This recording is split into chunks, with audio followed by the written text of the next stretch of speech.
Good morning. This So- is now Bridge to a Better World. Indeed, it is. And we're off to a little bit of a late start. And we don't have toys because we're off to a little bit of a late start. But I thought, a little theme showing before you launch into the headlines, which are, good and worth listening to as we gather together, as we get off to the late start. I thought we'd just, banter or something for just a moment. Before headlines. Okay. Hi. Hi. Good morning. And just say good morning. Look, it's a cat. We don't have donkey birds hooked up, so we're less visually exciting. Well, but I think we're still entertaining nonetheless. what we could do is I could just do the headlines and you can prepare that stuff. Well, I mean, sure, but all right. Or I could tell the story of Vasily Alexandrovich. Why don't you start with that? Arkhipov. All right. I think people should know the Okay. story. Well, there's only 12. You woke me up with it. Yes. There's only 12 shopping days till Vasily Alexandrovich Arkhipov Day.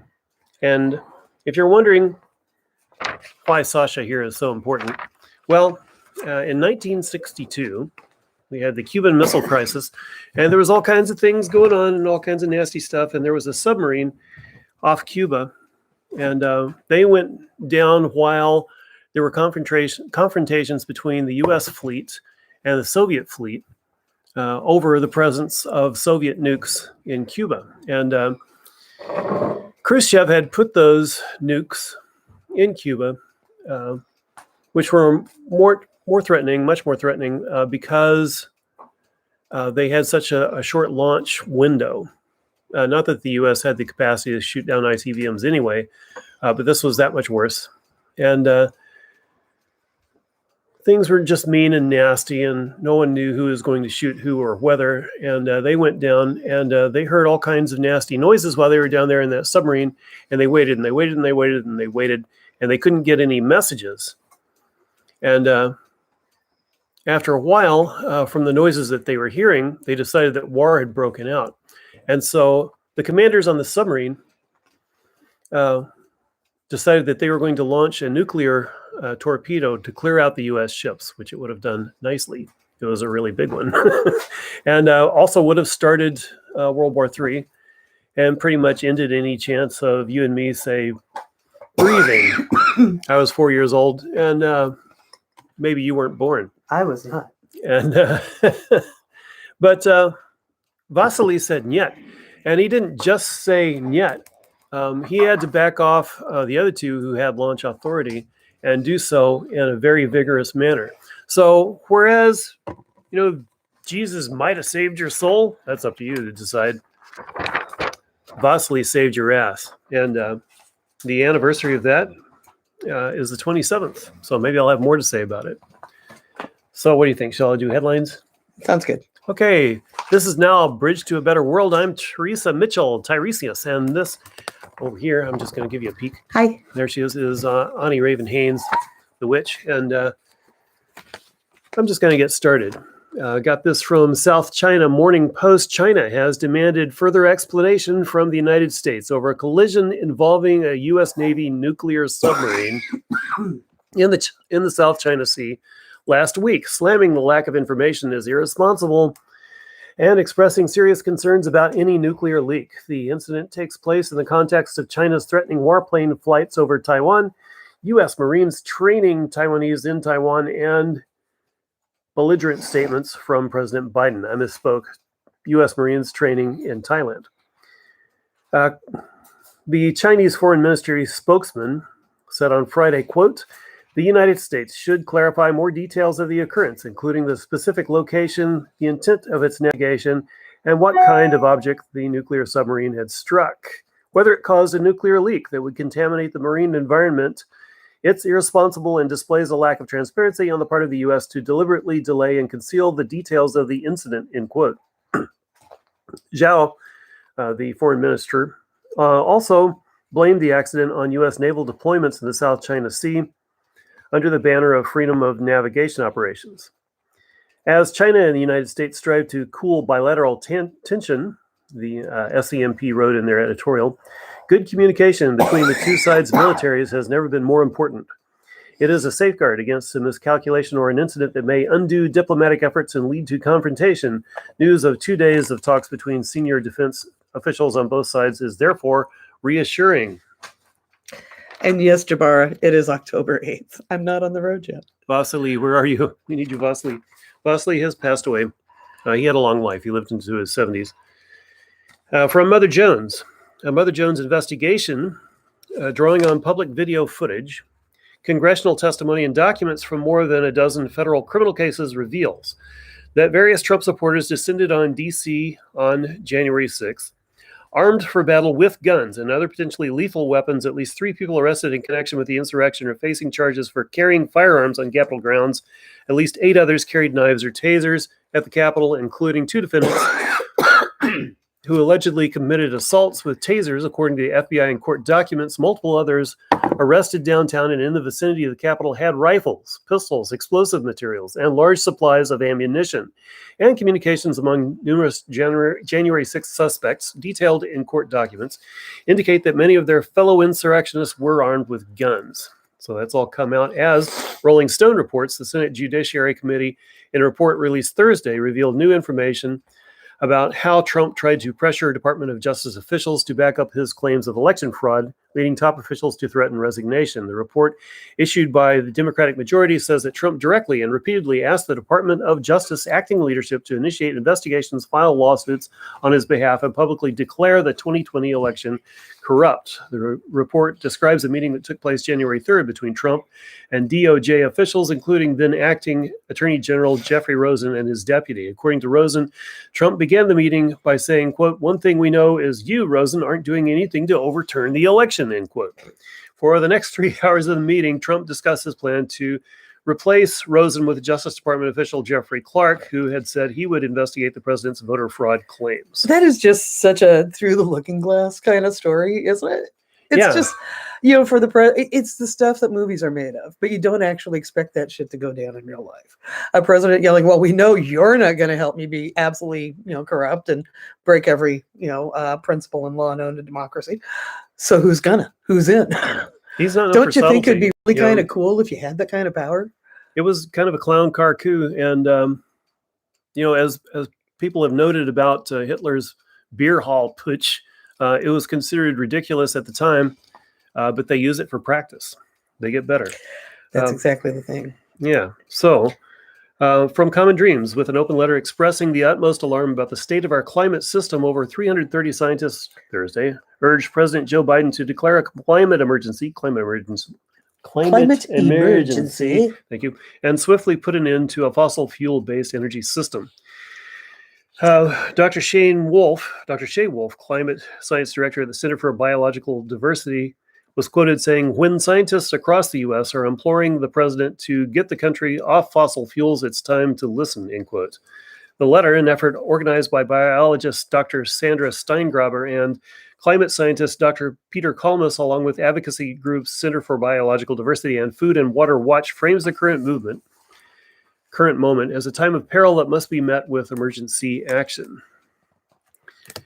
So I kind of want to talk about emergencies and climate and I have one more and things. Tiny little story about it's actually directly related to that. All right. And that is the news, of course, and most of you have already been aware, but I don't want this week to go by without noting that 126,000 gallons of crude have washed up, in Southern California. And that's the latest in the oil leaks that have happened offshore. So this leak stems from a break in the pipeline near the oil field that processes extracted crude from the Beta field, which is just offshore Southern California. According to the Interior Department, there are 23 oil and gas platforms that operate in the area. The one that is currently has been associated with this spill is called the Ellie, and it's one of 3 in that area owned and operated by Amplify, which is an energy company out of Austin, Texas. Oil spills, of course, have an immediate impact on the area with the noticeably affected shorebirds and marine mammals. We also see that it devastates plankton fields, but those come back quickly because they have very short life cycles. And the real issues, according to some marine biologists, are the effects that it has on the slow growing plants and animals in the area, like abalone, like the plants that have much longer life spans that don't that can't replenish themselves, like the plankton can. No, plankton isn't plant, is it? Plankton is tiny, tiny little animals. There are phytoplankton and there are animal plankton. Okay, well, plankton. You can have all the plankton you like. Apparently, plankton get to come back better than ever. Well, probably not better than ever, but they're more resilient than the longer lived, very slow growing things of the deeper sea. So there's that, and just also along that line, marine biologists are concerned about the fact that it seeps into the marshes and wetlands of the area, and so that affects many other habitats, many other animals and plants, and that is sort of, it goes on over time. It doesn't go away with it one easy cleanup of the beach. Yeah. And so, just to say, to add to that voice of what are we doing here? We're extracting crude that is spilling and killing the shores and killing the oceans. This is not the only example of this, right? We all know this happens on a pretty regular basis. It's one of those predictable accidents. And now we have the climate information that Teresa was providing. It's time to stop offshore oil production, right? It's time to take emergency action. And now back to you. Well, thank you. Well, I just wanted to comment as a Texan that crude oil is called that because it's not refined yet. It's also crude in another sense that it's not just stinky and goopy and persists in the environment. It has a lot of toxins. It has benzene. It's even often more or less radioactive, and radioactive in insidious ways. So it's terrible that stuff is washing off Huntington Beach, and I'm sorry, but it was also inevitable, Absolutely. And, again, it's not the first time. In 1990, there is an oil tanker that ran over its anchor repeatedly in the shallow water, and that spilled over 400,000 gallons of crude in the area, killing off fish and about 3,400 shorebirds. So that was 30 years ago. And in 2015, there was 143,000 gallons of crude in the same area with tar balls floating up as far away as Manhattan Beach. And that was due to an oil pipeline rupture in Santa Barbara. So again, a predictable accident. This sort of thing happens when you play with crude offshore. So let's talk about the environment, and I want to talk about it in the context of capitalism because that's the context that it exists in. And when I think about capitalism and the hierarchies, the advanced state and the extreme concentrations of wealth, the extreme maldistribution of wealth and power that exists in our society, as it is currently constituted. When I look at it in that frame, and I consider the international conferences on climate change, they are a sad charade, and or is it charade?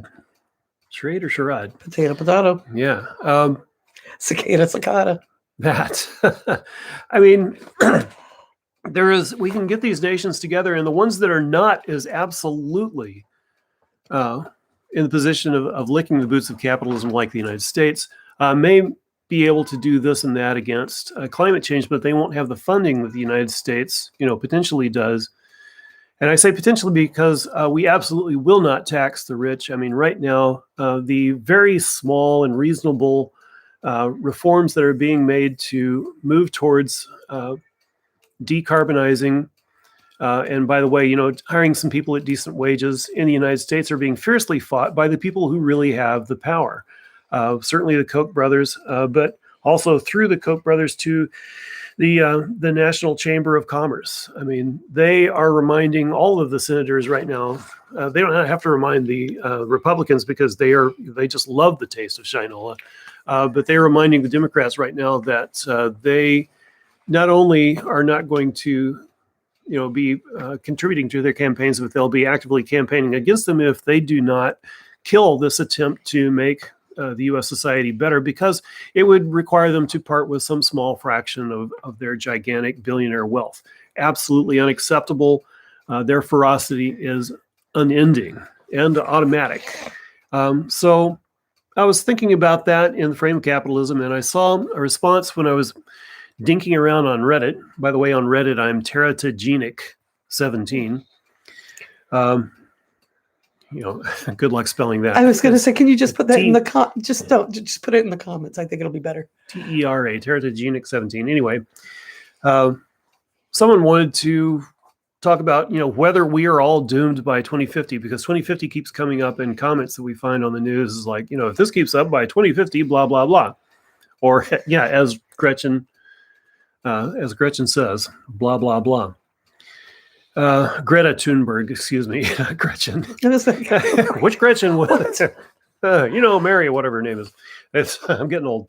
But just need more coffee. I responded to 2050. It's already, climate change is already damaging crops measurably, substantially worldwide. The IPCC AR6 projections, to me, as someone who has followed the climate as a radio commenter for 30 years, those projections are a continuation of extrapolations that fail to take several things into account. First, consider all of the known syntheses of these effects. Let me give you, for examples.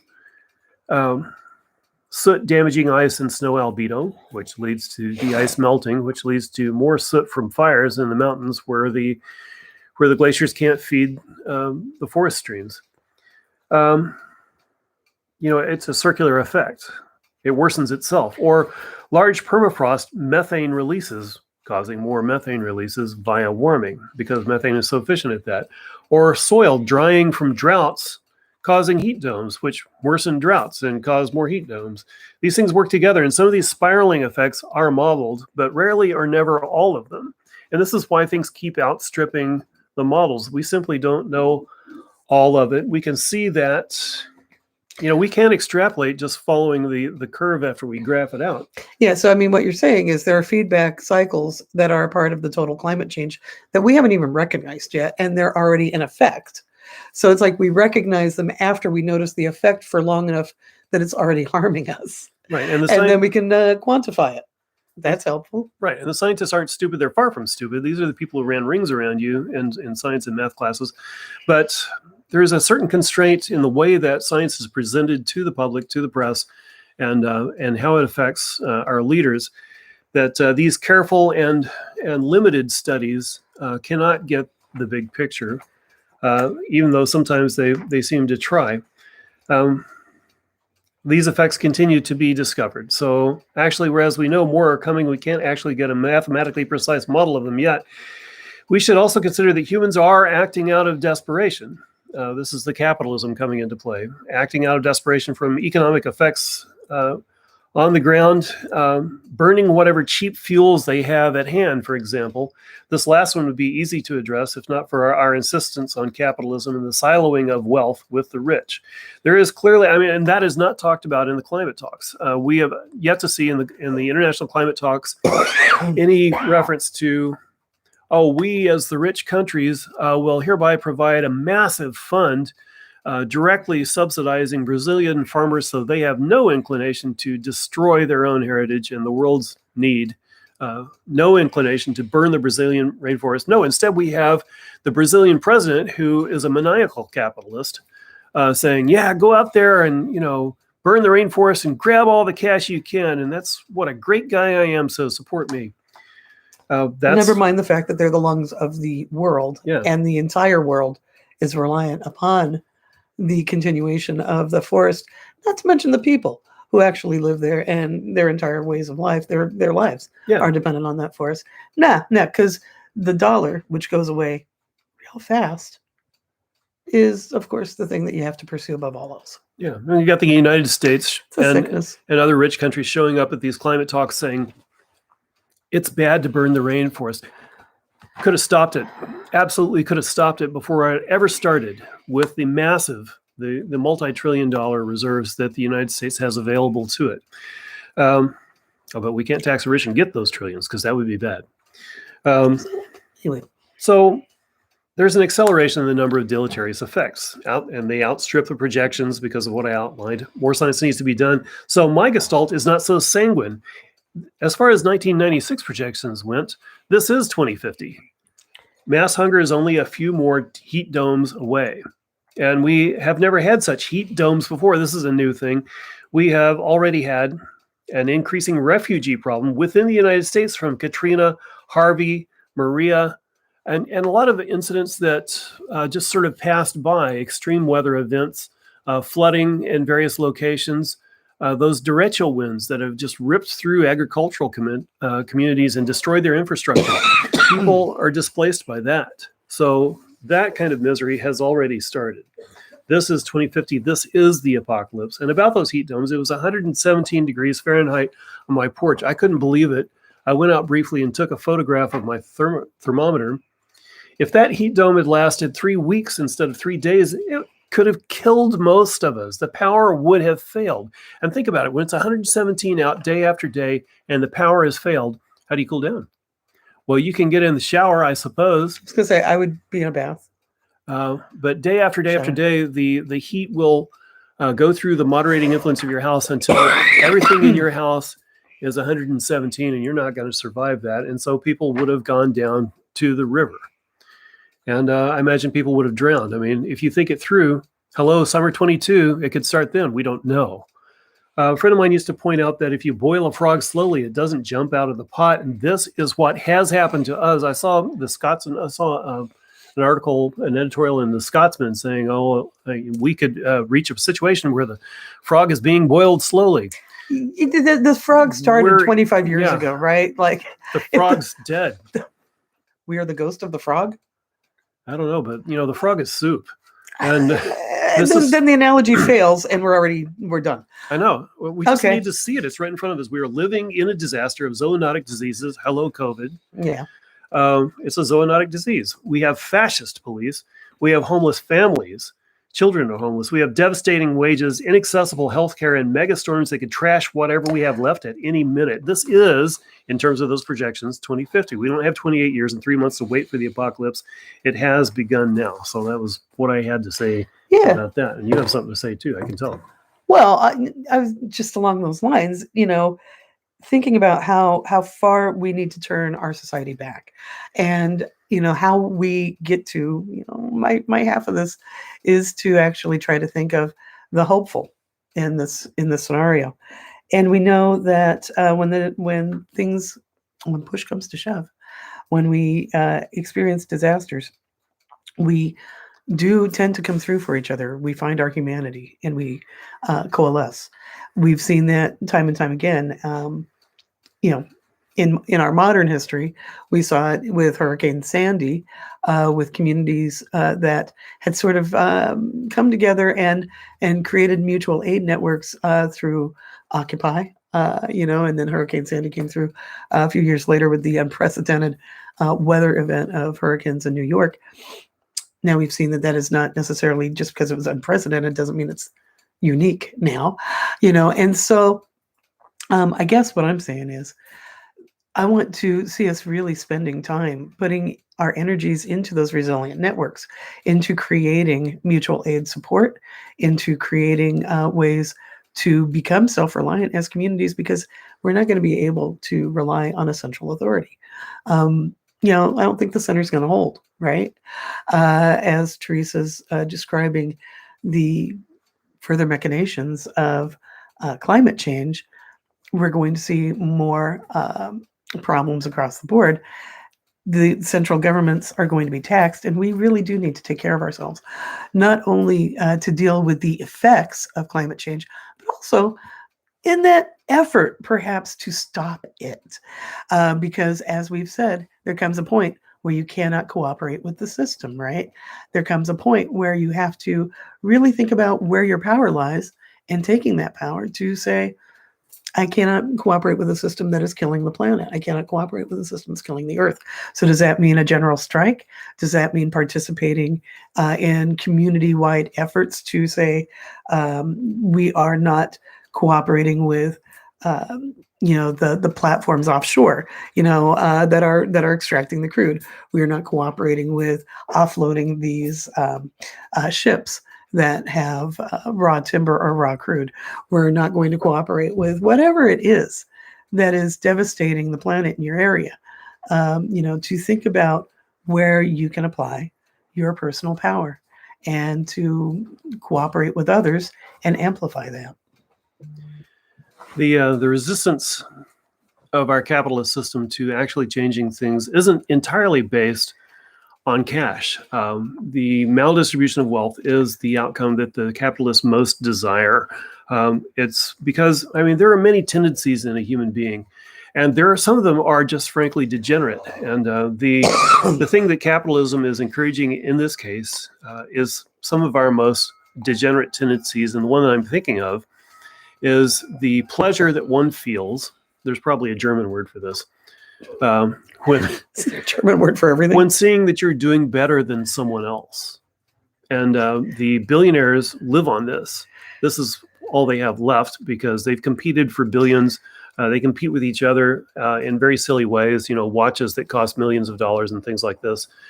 But they really need to live in a society in which people are so desperate that the sycophants around them will do anything at their least command. This is the real power that they desire, and that sick feeling is what they're going for. We should not feed this any longer. It's ridiculous. I've often commented when it comes to redistribution of wealth, I absolutely am in favor of that. I support socialistic reforms, but really, I want to move forward in a world in which no one is, because of taxes or however you want to manage it, no one has more than a few million. Because if you have a few $1,000,000, your kids go to the best schools, you can get a charter of the fastest jets, you can do anything, go anywhere, and just be as rich can be, and there needs to be a limit. And so billionaires, thousands of millions of dollars, is an obscene distortion of the society. And of course, they act like kings and queens have always acted. Sometimes benevolent, sometimes shockingly, abhorrently, evilly. And so that's the society that we do have and that we are living in, the worst maldistribution of wealth ever. We hear, when it comes to the very mild reforms that Bernie Sanders and the caucus and President Biden are proposing, we hear the sort of despair that they can't push, for example, Manchin and Cinema into a vote. And so we're being telegraphed the idea that it just can't be done. Oh gosh, we tried, never mind. That's not true, and it's not acceptable in any way. It would mean the death of any true forward motion against climate change. And we also hear that, for example, we could mint $1 trillion platinum coins. Well, we could. That's not nearly as straightforward, honest, and appropriate as simply taxing the rich and pulling in the multi-trillion dollars of wealth that are illegally stashed in offshore, and offshore in this case can include South Dakota locations and businesses. We can do that. And, minting the $1 trillion coins would simply make the world more angry at us because, in effect, saying that we now, we who have the world's reserve currency now inflate that currency by printing money. That's what the $1 trillion coins is. Because of the unique position of being in charge, because there is no serious competition at this point, it could change a few months from now, with the US dollar, it can be done, and the taxation that it represents on every single citizen of the world would be relatively minor. So it could be done, but it's wrong in the sense that it taxes everyone generally for something that we should be taxing our super rich to do. So I'm opposed to that.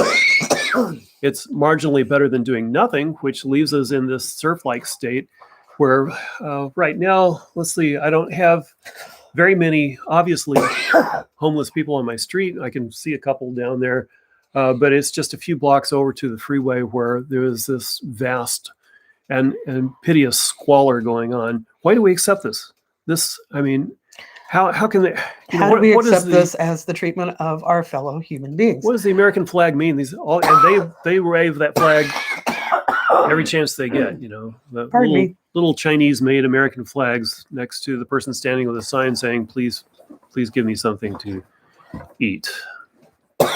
Lovely success of lovely triumph of capitalism that we have here. Do you have anything to add to that, or? I'm sorry, I have to actually get water. Gonna deal with your phlegm, okay? No, just a little water. I just need a little water. She's a little flemish today. I'm sorry, I will be back momentarily. I swear to God. So, in this context, we also tend to forget about our militarism, and it's often and rightly commented that the military sucks out more than half of the society's available cash. And I've just been talking about how what we define as available cash it's actually a mendacious setup. We have access to that vast wealth, and our society could be as egalitarian as we please. We have, I say we, in terms of the potential, we acting collectively have the potential to be that prosperous. And this is what I want for everyone. I want prosperity and I want peace. And we have these ongoing, in Portland, as in many cities, we have these ongoing wars between unregulated purveyors of drugs. It could easily, the wars themselves could easily be stopped simply by legalizing the drug and providing it for free. It probably wouldn't much affect the ongoing crisis. I'm talking about meth. It ain't good for you. People are addicted to it, though, and have to have it and pay a high price. And so, of course, there are competing cartels who, lacking any state protection, simply must frighten and kill each other to keep their little territories safe for themselves. This is something we've all chosen. There's nothing inevitable about it, neither the homelessness, nor the poverty, nor the violence. This is because we have been taught to worship capitalism and to worship imperialism. And so here we are. And I say, down with that God. It's time to end our allegiance to this sort of silliness. What do you say? You can say it in the comments. Mm-hmm. And that's one thing I enjoy about this forum so much more than I loved when I was doing radio. I loved taking calls. That was great. But I do enjoy the comments here as well. It's nice to have a little two-way feedback. Yeah. And yes, I want to concur with calling homeless folks campers and talking about this as the signs say in many of the areas, no camping allowed here, as if this is a summer vacation, as if there is an option, as if there are ample housing units and ways to pay for them in the area. Helen Caldecott said in the 90s that she believed the world would change overnight if we stopped using euphemisms, if we disallowed euphemisms, if we called out euphemisms when we heard them. And I want to encourage us to do that. Yeah. Especially what you say has an effect, I think. Yeah, especially when it comes to talking about our neighbors who are living without homes. Whether they're building the plywood and tarp structures that are starting to look like Hoovervilles that are really popping up in just about every neighborhood, or whether they're camping with tents, camping in tents on city streets. That's not camping, right? That's trying to have a shelter because you don't have any other way. Then, of course, there's people that don't actually even have that and who are just sleeping rough on the sidewalk. And so it's time to stop using euphemisms and to really address the violence that is being done to the folks systemically through the lack of resources, as well as to address the violence that's being done to them by the housed neighbors who are trying to beat and burn and drive them out of neighborhoods. And so, yes, it's important that we actually stop using euphemisms around that and other situations like the climate changes too. Yeah, and well, in that frame of what you say having an effect, I started off with the news item about the nuclear submarine incident because that's been pretty well kept out of the press. That is big news. And after 4 years of Trump and 20 years after 9/11, our reporting on what our military is doing has been diluted to the point of near non-existence. Having CNN reporters who get an invite to go on to rocket launching ships before the war starts is not journalism. We need journalism, and this is one of those examples. A nuclear submarine having an incident off the coast of China should be what we are talking about. Not entirely, not maybe not even the top item, but it should be one of the top 3 items that we're talking about. And it simply is suppressed, frankly, from the press. It's effectively suppressed by the setup in which we have effectively excluded journalism from the Pentagon. During the Vietnam War, one of the things that helped stop the war, and one of the things that the fascists really, really hated, even way back then, was that we proudly had journalists as part of our so-called free society. Frankly, this was an aspect of a free society. We had journalists throughout the war effort to the point that journalists were in the field in Vietnam were given a pseudo status equivalent to, what was it? Was it lieutenant? They could get on a helicopter and get into the action, see for themselves what was going on. It's very dangerous, of course, and many of them did it, bless their souls.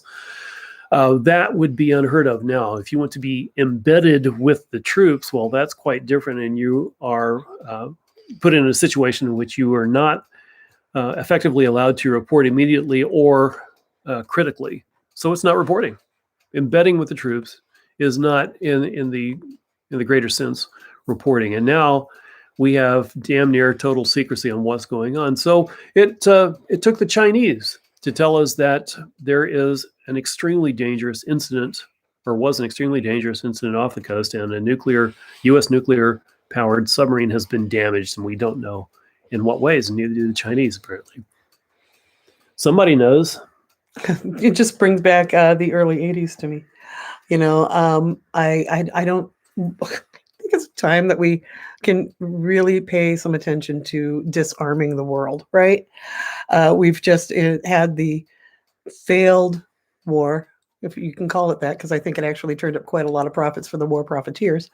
But the example of Afghanistan, where we've poured trillions of dollars into war efforts, that then the pundits admit came to nothing or didn't actually achieve its original goals, which were murky and kind of goalpost shifty to begin with.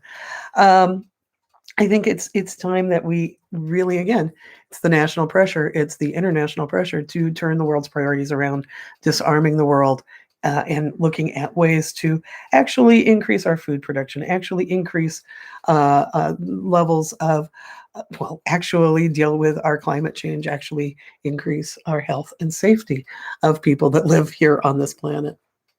I don't know, it's a just massive shifting of priorities. That's what I'd love to actually see.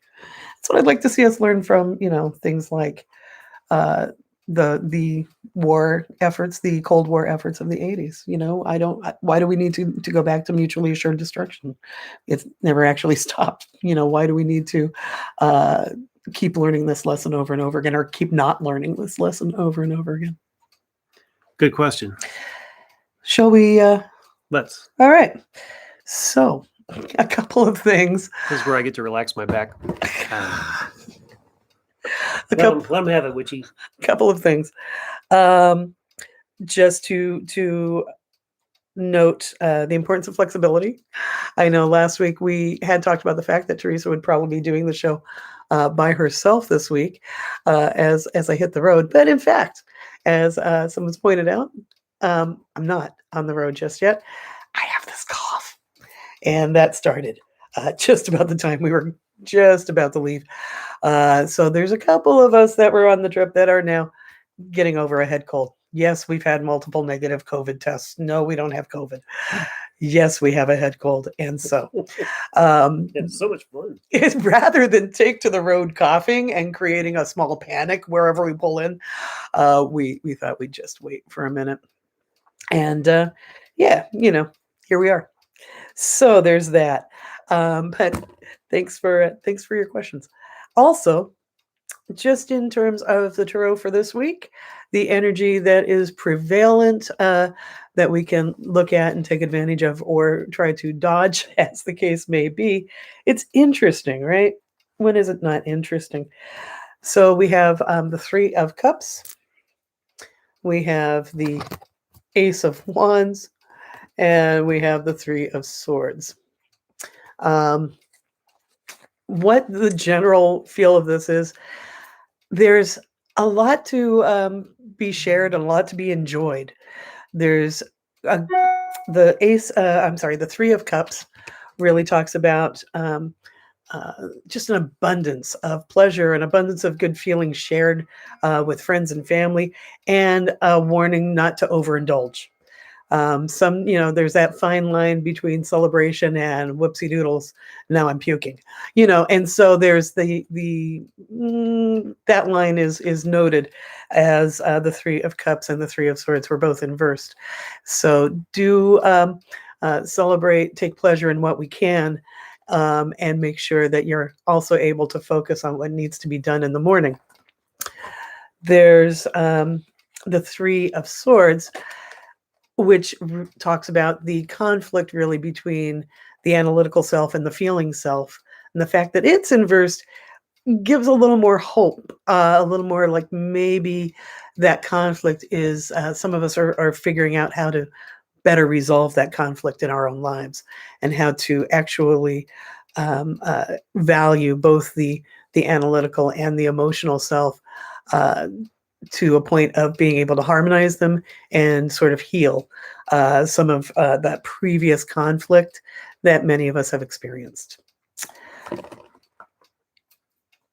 And the Ace of Wands, which is all about creativity, new beginnings, looking at the willful self, what you want to create in your life, and bringing that in a way that is meaningful, that that can be joyous, but can also be a little overwhelming with so much potential. And so if you're feeling like, wow, there's too many options, there's too many choices, it's probably a good idea to just sort of take a deep breath and a step back and check in with that heart, mind, analytical feeling nature, right? Use both of those to just sort of take a step back and try not to rush a lot of decisions, but experience opening this week. That is what mostly I get from those cards. Not to rush decisions, but to experience opening. And so with that, thanks for being with us this morning. Teresa, you have anything else to add? I do. I have a final shot. Back to Teresa. Yeah. And it's for Dave Chappelle. And for this comment, Dave, I'm going to use my crappy, ill-developed, somewhat feminized voice. And Dave, this is the voice that I use when I go and I pull into the gas station or into an auto parts store where the men are manly, And I say, could you fill it up? And here's my card. And I never developed a better feminized voice. A couple of reasons for that. One is that I live with people who accept me, bless them, for who I am. And I might be more comfortable with it, except that I grew up in Texas, and the internalization of anti-trans rhetoric is, it's pretty powerful. And there are some things that it's hard for me to break through. So this is my backup in case of emergency voice, and I use it. I try not to speak at all if I use a restroom in public. And Dave, you have made this sort of thing worse. Let me explain how you did it. The first is that you made a logical error. And, when we're talking about comedians, we don't often talk about logic, but there is a logic in a comedian's work. And comedians also pose in a sense that they come out and they say, I'm a sort of person who has thought things out in terms of what's real and what's ridiculous. And Dave, you've come out and said that you're Team Turf. Dave, the Proud Boys are Team Turf. So I hope that you're having a good time with your new allies.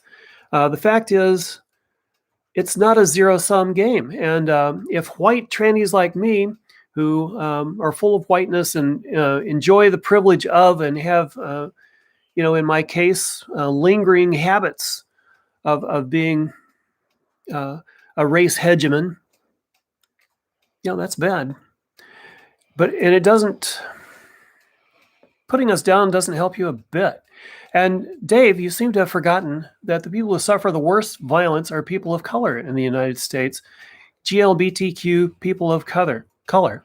And you've kicked down too many times. And yes, it is kicking down, Dave, because you're taking the position of what power you have and hurting other people with it. So that's cheap, Dave. And so I'm issuing this challenge. You can take it back. You said that you wouldn't do it anymore, but you purposely left your damage out in the world where it will do damage and you can profit from it. You can't just stab somebody and say, oh, well, I'll stop doing that now.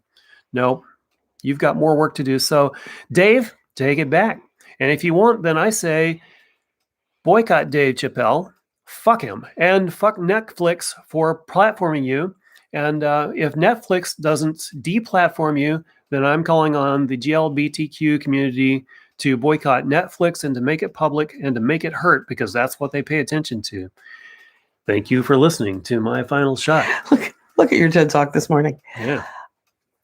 All right. So there's a lot more to be said about that. And actually, for those that follow the essayist son of Baldwin in social media, he's on Instagram, he's on Twitter, he's in Facebook. He's written eloquently to address that topic this week. So yeah, it's up. It needs to be talked about, and we'll talk more about it for sure coming right up. But for now, our love goes out to you and to all the ships at sea. Cheers.